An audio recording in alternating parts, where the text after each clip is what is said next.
winning! Super!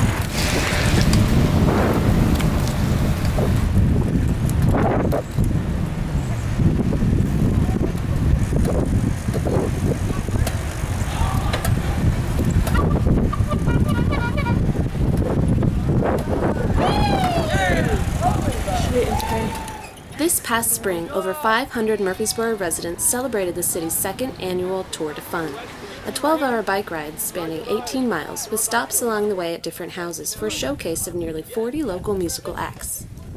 The day's organizer, musician, and bike enthusiast Tyler Walker said he wanted to create awareness for the amazing music scene here, as well as promote DIY ethics and a more bike-friendly environment.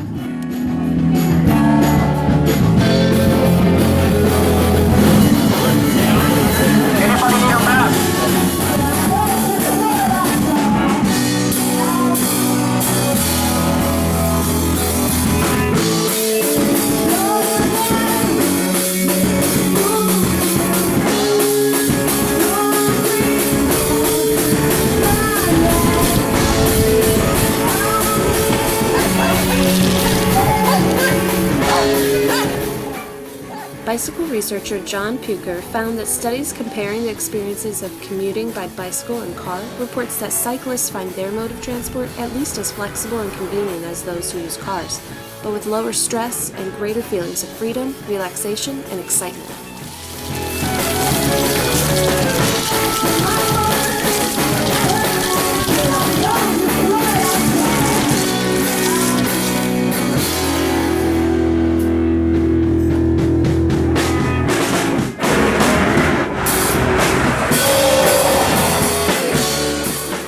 The New York City Department of Health and Mental Hygiene found that 68% of New Yorkers who walk or bike as a daily means of transportation spend over 60 minutes actively in transit, compared to more than 50 minutes actively commuting by those who take public transportation, and less than 30 minutes by those who rely on a personal car or taxi.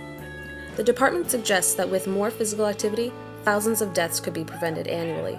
Chronic diseases such as diabetes, cancer, and cardiovascular disease could be avoided by incorporating greater physical activity into one's daily lifestyle.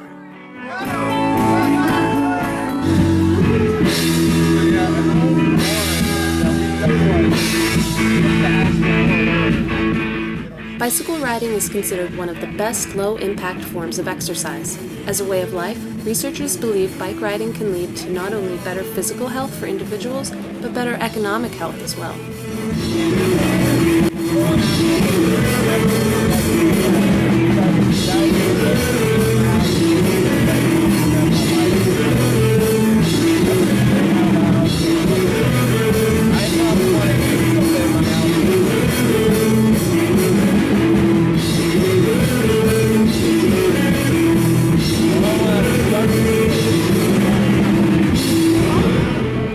While the energy used by the bicyclist pays off in cardiovascular exercise, in addition, researchers say bicycle riding is probably the most equitable of all transport modes.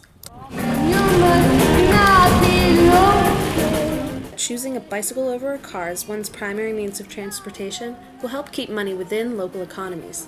Not only do bike riders spend less on transportation, but they are in closer contact to their surroundings. Traveling at slower speeds and shorter distances means the likelihood of bike riders spending within their community is high.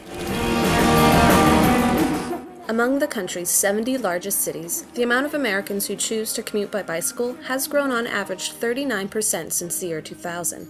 In the most bike-friendly communities, it's grown by 77%. Peopleforbikes.org hopes this trend continues. They encourage individuals to spend more time biking while also educating the public on how to make their towns more safe and accessible to bicyclists.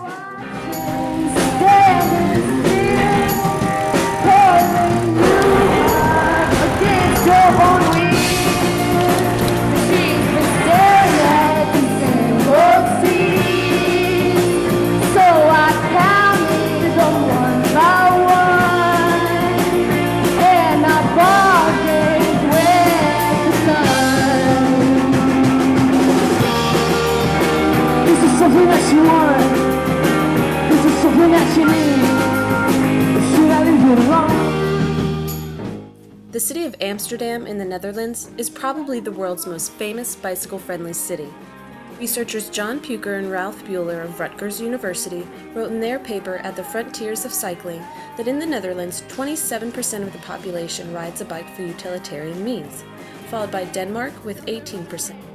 Germany, Finland, and Sweden tie with 10%. Meanwhile, they found that only 1% of Australian and American residents rode a bike for utilitarian means. In the Netherlands, women are just as likely as men to ride a bicycle.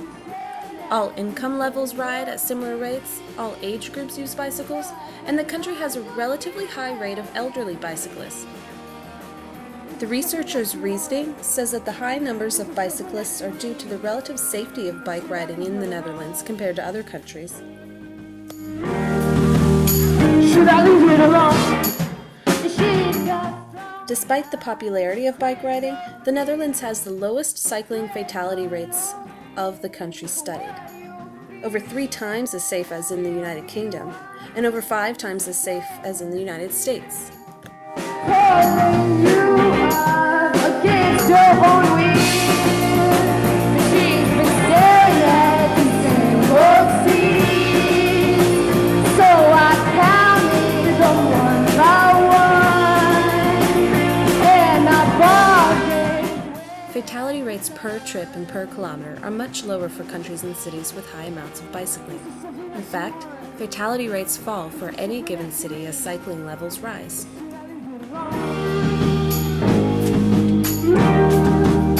Should I leave it alone?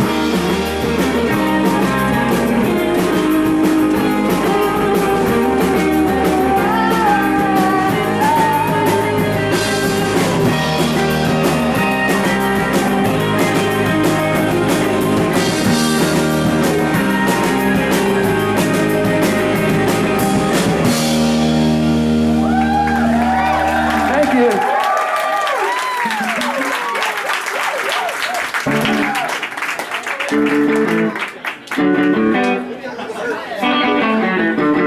His bike is about the same size as mine. With childhood obesity rates soaring at 1/3 of the U.S. population among 10 to 17-year-olds, initiatives to increase daily physical exercise for our communities is necessary. As reported by the Associated Press, Washington, D.C. was the first American city to provide a government-sponsored bike share program. A public access bike to pick up and ride to nearly anywhere in the city. 11,000 bikes are in this program, with 100 bike stations, and the system is growing as it becomes a more popular way to conveniently and healthfully commute.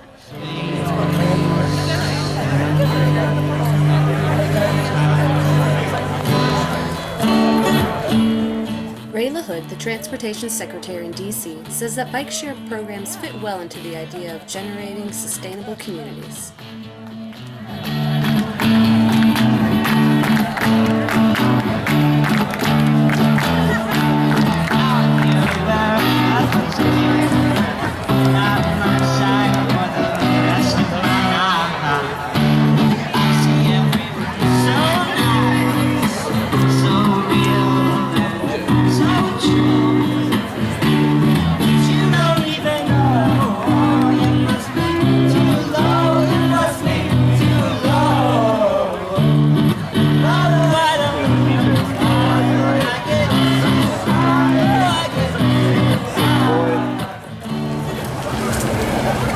Onward to victory.